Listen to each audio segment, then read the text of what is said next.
सुप्रभात बच्चों, कैसे हो आप सब। मैं आशा करती हूँ आप सब बहुत अच्छे होंगे, खूब मजे कर रहे होंगे। आओ बच्चों, अपने हिंदी की कक्षा प्रारंभ कर ले हम 14वें अध्याय के साथ। और इसका शीर्षक है बच्चों 2 गज जमीन। दीना काफी खुशहाल था। अब उसके पास अपनी निजी जमीन थी। वह बड़ी मेहनत से खेती करता था।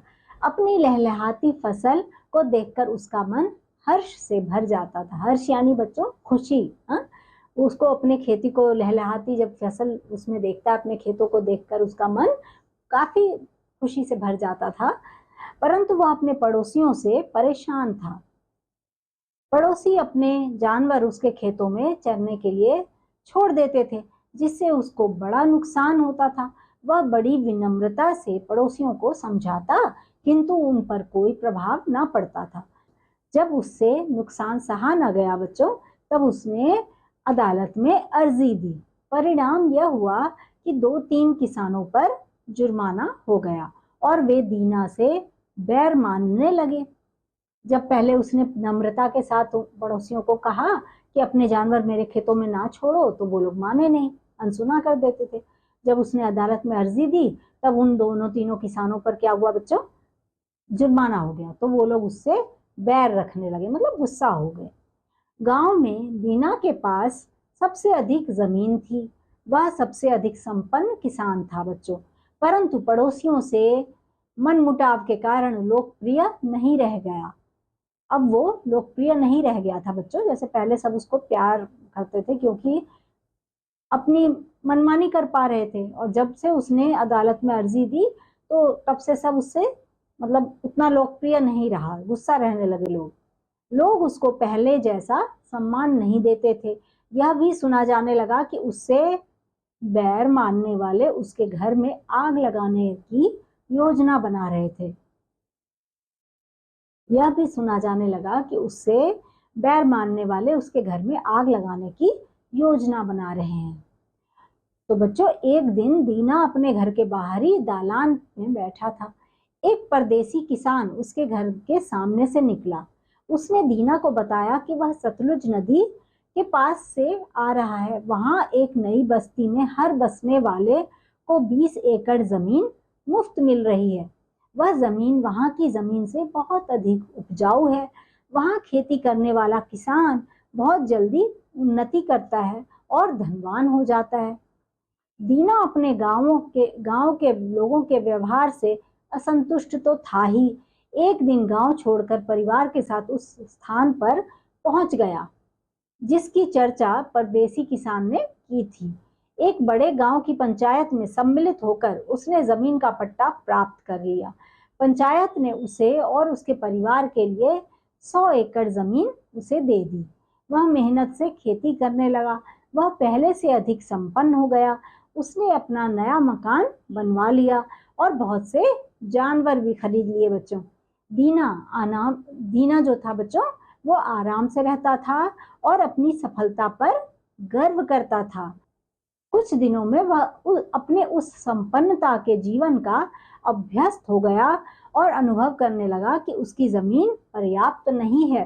कुछ और अधिक होती तो वह और अधिक सुख सुविधा का जीवन व्यतीत करता।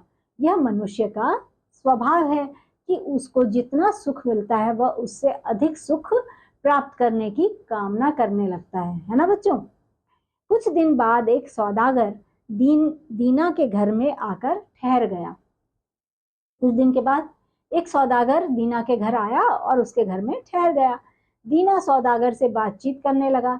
जमीन की चर्चा आई तो सौदागर ने बताया कि मैं नदी के उस पार से आ रहा हूँ। वहां इतनी अधिक जमीन है कि जितनी चाहिए लेकर जोत लो। सौदागर की बात सुनते ही दीना नदी पार की जमीन को हथियाने के सपने देखने लगा। पूछताछ करने के बाद दीना ने अपनी यात्रा की तैयारी आरंभ कर दी। वहां के लोगों को भेंट देने के लिए उसने चाय के डिब्बे, मिठाई, कपड़े और अन्य अनेक वस्तुएं ले ली। घर की देखभाल का कार्य पत्नी को सौंपकर और अपना एक आदमी साथ में लेकर वह यात्रा पर निकल पड़ा। 7 दिन बाद वह उस स्थान पर पहुंचा जहां से कोलों की बस्ती आरंभ होती थी। बच्चों, उसने देखा कि नदी के किनारे जमीन ही जमीन है, सब खाली पड़ा है। वहां के लोग खेती नहीं करते थे, पशुपालन और शिकार ही उनकी जीविका के आधार थे। वहां के लोग सीधे सरल स्वभाव के थे। दीना ने साथ लाई वस्तुओं की भेंट देकर उन लोगों को खुश कर दिया।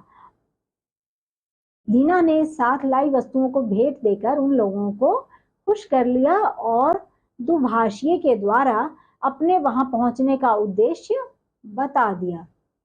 वहां के लोगों ने दीना का उत्साह से स्वागत किया, उसे सबसे अच्छे डेरे में ले जाकर ठहराया। दीना के सम्मान में उन लोगों ने एक शानदार दावत दी। दीना ने कहा, मैं आपकी जमीन देखकर बहुत खुश हुआ हूँ।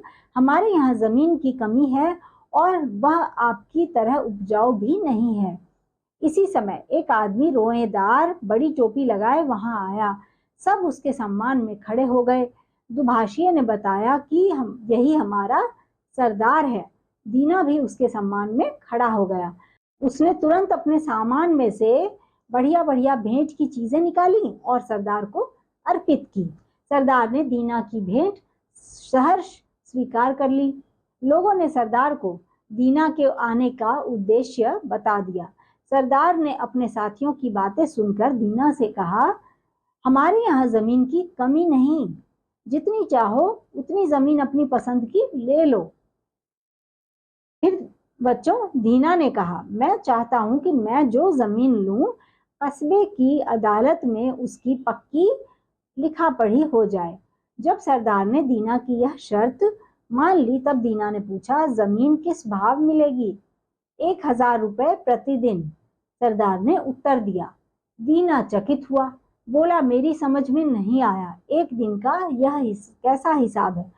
सरदार ने कहा, एक दिन में पैदल चलकर जितनी जमीन तुम नाप डालो उतनी ले लो। एक दिन का मूल्य 1000 रुपए देना होगा। एक शर्त और है, यदि तुम जहां से चले थे उसी स्थान पर उसी दिन सूर्यास्त से पहले ना लौट आओगे तो तुम्हें जमीन नहीं मिलेगी और तुम्हारे 1000 रुपए जब्त कर लिए जाएंगे। दीना ने सोचा कि दिन भर में तो बहुत सारी जमीन घेरी जा सकती है। वह तुरंत सरदार की शर्त पर जमीन लेने को तैयार हो गया। रात भर उसे नींद नहीं आई। वह जमीन के विषय में ही सोचता रहा। बड़ी आसानी से एक दिन में 60 किलोमीटर तो चल ही लूंगा, उसमें तो बहुत सी जमीन आ जाएगी। अच्छी उपजाऊ जमीन पर अपना फार्म बनाऊंगा। उसे जोतने के लिए 2 दर्जन बैलों की जरूरत पड़ेगी। कई आदमी रखने पड़ेंगे। जो जमीन उपजाऊ ना होगी उसे बेच दूंगा या बटाई पर दे दूंगा। दीना की रात इस तरह के सपने बुनते बीती। और बच्चों, दीना ने सवेरे उठकर अपने आदमी को जगाया और उसे गाड़ी तैयार करने को कहा। वह खुद लोगों को बुलाने गया। जब सब लोग इकट्ठे हो गए और सरदार भी आ गया, तब उसने कहा, अब हमको चल देना चाहिए, समय बहुत हो गया है। दीना 1 मिनट भी नष्ट नहीं करना चाहता था, इसलिए उसने चाय पीने से भी इनकार कर दिया। सरदार दीना को लेकर एक टेकरी पर पहुंचा। उसने अपनी रोएदार टोपी को उतारकर टेकरी पर रखते हुए उसने कहा, यह निशान रहेगा, यहाँ से चलकर तुमको यहीं आना होगा। सूर्य डूबने के पहले तक जितनी जमीन तुम घेर लोगे वह सब तुम्हारी हो जाएगी। तो बच्चों, उसके बाद दीना ने 1000 रुपए गिनकर टोपी में रख दिए। एक रुमाल में रोटियां रखी, पानी की बोतल ली और फावड़ा भी लिया। वह धोती कसकर और आस्तीनें चढ़ाकर चलने को तैयार हो गया। पहले वह यह तय नहीं कर पा रहा था कि किस दिशा में चला जाए। पूर्व दिशा की ओर से सूर्य निकल रहा था। वह अपना समय नष्ट करना नहीं चाहता था, बस पूर्व दिशा की ओर चल पड़ा। 1 किलोमीटर चलने के बाद उसके बदन में फुर्ती आई और वह तेज चाल से चलने लगा। लगभग 1 किलोमीटर चलने के बाद उसने पीछे मुड़कर देखा। टेकरी और उस पर खड़े आदमी धूप में साफ दिखाई दिए। अब धूप में गर्मी आने लगी थी। उसे खाने की याद आई पर उसने खाया नहीं। बास्केट उतारकर कंधे पर रखी और जूतों को उतारकर धोती में खोसा और अपने चलने की गति को तेज कर दिया उसने बच्चों। उसने पीछे मुड़कर देखा तो टेकरी कठिनाई से दिखाई देती थी। उसके ऊपर चलते हुए लोग चींटियों की तरह रेंगते लगते थे। उसने सोचा काफी दूर निकल आया हूं, अब लौटना चाहिए। उसका शरीर पसीने से तर हो रहा था और उसे प्यास भी लग रही थी। उसी स्थान पर गड्ढा बनाकर उसने उस पर घास का एक ढेर लगा दिया जिससे पता चले कि वह कहां तक आ गया है। पानी पीकर अब वह बाईं ओर बढ़ता जाता और वह चलता जाता। दोपहर हो रही थी और सूरज उसके सिर के ऊपर था। वह अब कुछ थकान का भी अनुभव करने लगा था बच्चों। थोड़ा आराम करने के लिए वह एक स्थान पर बैठ गया। फिर उसने रुमाल से रोटी निकालकर खाई और पानी पिया। बैठा रहा, लेटा नहीं, कहीं नींद ना आ जाए। खाना खाने से शरीर में कुछ नई शक्ति आ गई। उसने फिर चलना प्रारंभ कर दिया। काफी लंबी भूमि नाप कर वह बाईं तरफ मुड़ने ही वाला था कि उसे जमीन का एक बहुत उपजाऊ टुकड़ा दिखाई पड़ा। उसने उसे भी नाप लिया। उसने गड्ढा खोदकर उस पर घास का ढेर लगाकर अपना निशान बना दिया। अब वह फिर मुड़ गया। उसने टेकरी की ओर देखा परंतु वह उसे दिखाई नहीं दी। उसने सोचा कि वह अधिक दूर निकल आया है, अब इस दिशा में कुछ कम ही नापूंगा। इस तीसरी भुजा पर उसने तेजी से अपने कदम बढ़ाए। बड़ी कठिनाई से वह 3 किलोमीटर ही चल पाया था कि देखा सूरज ढलने लगा है। उसने अनुमान लगाया कि वह टेकरी से 15 किलोमीटर की दूरी पर है। इस दिशा में अब और आगे बढ़ना उसने ठीक नहीं समझा। अब वह सीधे टेकरी की ओर चलने लगा।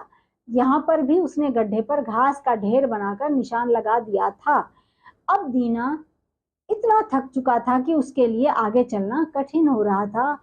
धूप और गर्मी ने उसकी सारी शक्ति चूस ली थी। पैरों में छाले पड़ गए थे और बच्चों टांगे उठती नहीं थी।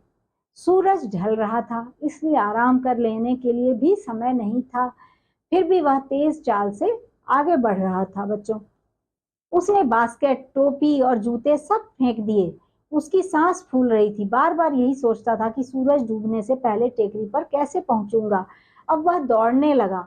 उसकी छाती जोर से धड़क रही थी और वह डर रहा था कि थकान के कारण गिरकर कहीं मर न जाए। परंतु उसने दौड़ना बंद नहीं किया। वह उन लोगों के सामने हार मानकर अपनी हंसी नहीं उड़वाना चाहता था। सूरज क्षितिज में समाया जा रहा था। दीना भी अपने निकट के स्थान तक आ गया था। टेकरी पर खड़े लोग चिल्लाकर उसे उत्साहित कर रहे थे। उसे टेकरी पर रखी टोपी और उसके निकट बैठा सरदार साफ दिखाई दे रहा था।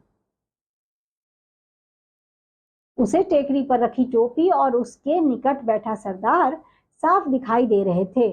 उसने निराश दृष्टि से सूर्य की ओर देखा। सूर्य धरती के नीचे धंस चुका था। दीना जान गया कि टेकरी तक पहुंचते पहुंचते अंधेरा हो जाएगा। उसके मुंह से एक चीख निकल गई। उसकी सारी मेहनत व्यर्थ हो गई थी।